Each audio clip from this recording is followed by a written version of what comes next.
हरी. 252 पंढरपूर मंगळवेढा विधानसभेची सार्वत्रिक निवडणूक होते.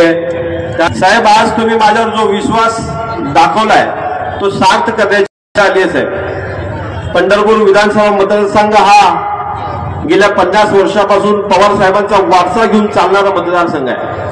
साहेब, देवभूमी आणि संतभूमी असा हा मतदारसंघ आहे. ज्यावेळी पवार साहेबांनी भरभरून असं दिलं, लोकांनी साहेबांना दिला, आघाडीत बिघाडी करण्याचा प्रयत्न केला. साहेब, असं असलं तरी जनता पूर्ण ताकदीने आदरणीय साहेबांच्या तुतारीच्या मागं येणाऱ्या 23 तारखेला हे आपल्याला दिसून येईल.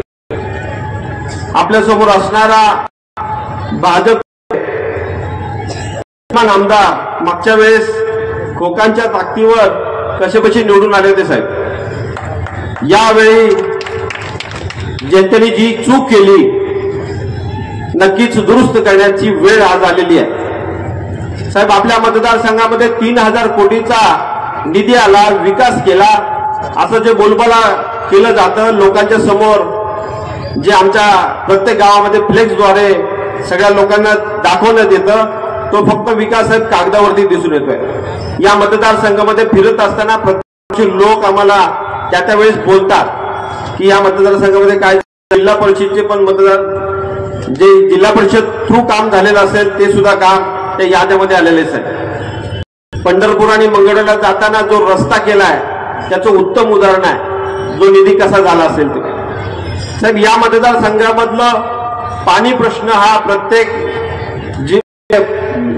पंचवार्षिकला गाजत आले.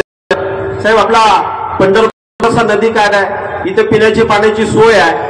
नदी असल्यामुळं, चंद्रभागा असल्यामुळं, विठ्ठलाची कृपा असल्यामुळं थोडंसं पाण्याचं इथं थोडंसं कमी आहे. साहेब, मंगळवेढा शहरामध्ये पाण्याची अत्यंत बिकट अवस्था आहे. गेली 50 वर्ष फक्त पाण्यावरती निवडणुका लढवतात. विद्यमान आमदार कैलासवासी आमदार साहेब ह्या सगळ्यांनी पाण्यासाठी प्रयत्न केला पण कोणालाही यश आले नाही.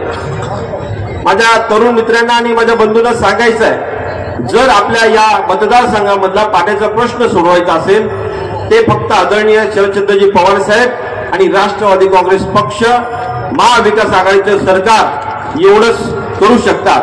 आपण त्याच भूलथापांना बळी न पडता येणाऱ्या 20 तारखेला काळजीपूर्वक मतदान केलं पाहिजे.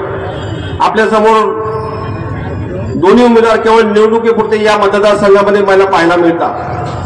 काँग्रेसचे आमचे सहकारी काय त्यांच्यावरती जास्त बोलण्यात काही मजा नाही, कारण ते कधी नॉट रिचेबलच असतात. कधी या मतदारसंघामध्ये दिसले किंवा या मतदारसंघाचा विकास करण्यासाठी त्यांची काही पावलं चालू नाहीत. साहेब, या मतदारसंघामध्ये साखर कारखाना चालवतोय. ते 15 वर्ष सातत्य ठेवून मी या मतदारसंघामध्ये शेतकरी केंद्रबिंदू मानून या मतदारसंघाचं काम केलंय. शेतकऱ्यांना हातभार लावण्याचं काम केले. साहेब, कुठं ना कुठं त्याचा फायदा तरुण बेरोजगारांना झालाय. असाच यापुढे मतदारसंघामध्ये भरवण्याच्या माध्यमातून जो विश्वास दिला माध्यमातून मी इतर गोष्टीचा सुद्धा काम करणार आहे.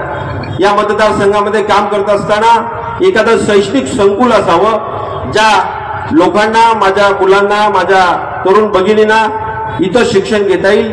पुणे, मुंबई, सांगली, सातारा या मोठ्या शहरामध्ये न जाता याच भागामध्ये त्याला शिक्षणाची सोय होईल अशा पद्धतीचं एखादं शैक्षणिक संकुल असावं. या लोकांची मागणी येत्या काळामध्ये ती मी सुरू करून पूर्ण करेन. साहेब, या मतदारसंघामध्ये अजून खूप जास्त मोठ्या प्रश्नाची उलकल व्हायला पाहिजे. सोलापूर पाण्याच्या प्रश्नाची जी लाईन आहे, पिण्याच्या पाण्याची जी पाईपलाईन आहे, बंद पाईपलाईन तरी पाणी जाणार आहे. पंढरपूर तालुक्यातील नदीकाठच्या सर्व लोकांना मला एक प्रश्न विचारायचा आहे. ती जर लाईन आता अंतिम टप्प्यात आहे, पूर्ण होणारच आहे, ती जर पूर्ण झाली भीमा नदीचं पाणी साहेब येणार नाही. नदीकाठला आता आमच्या पंडुरंगाच्या कृपेमुळे वारीसाठी पाणी येतं, पिण्यासाठी पाणी सोडलं जातं. ते जर बंद झालं तर आमच्या लोकांचं पाणी बंद होणार आहे. या भागात ऊस उत्पादक शेतकरी, कारखानदारी मोडीत निघणार आहे. साहेब, या मतदारसंघामधला या संघाचे विद्यमान आमदार यासाठी त्यांनी विधानसभेमध्ये प्रश्न विचारला का, या लोकांच्या पुढच्या पाण्याची काय सोय केली आहे